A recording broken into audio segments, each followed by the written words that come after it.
ഇതൊന്നും കാണാണ്ട് എങ്ങളേട്ടാ പോണേ? ഇങ്ങോട്ട് വരി.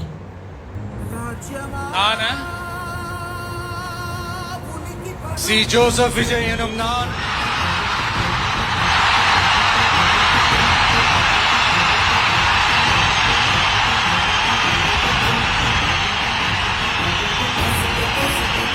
சட்டப்படி அமைக்கப்பெற்ற இந்திய அரசியல் அமைப்பின்பால் உண்மையான நம்பிக்கையும் மாறா பற்றும் கொண்டிருப்பேன் என்றும் இந்திய நாட்டின் ஒப்பில்லாத முழு முதல் ஆட்சியையும் ஒருமையையும் நிலை நிறுத்துவேன் என்றும் தமிழ்நாட்டு அரசின் முதலமைச்சராக உண்மையாகவும் உளச்சான்றின்படியும் என் கடமைகளை நிறைவேற்றுவேன் என்றும்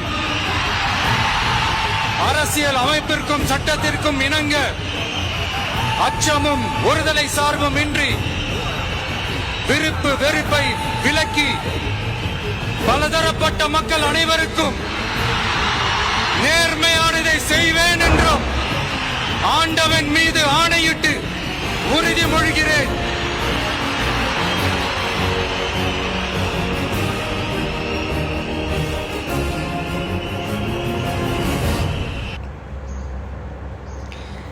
എനിക്ക് തോന്നുന്നത് ഇന്നലെ മെനയാന്നും ബാഹുബലി ഇരുന്ന് കണ്ടിട്ടാ വന്ന വിജയ്.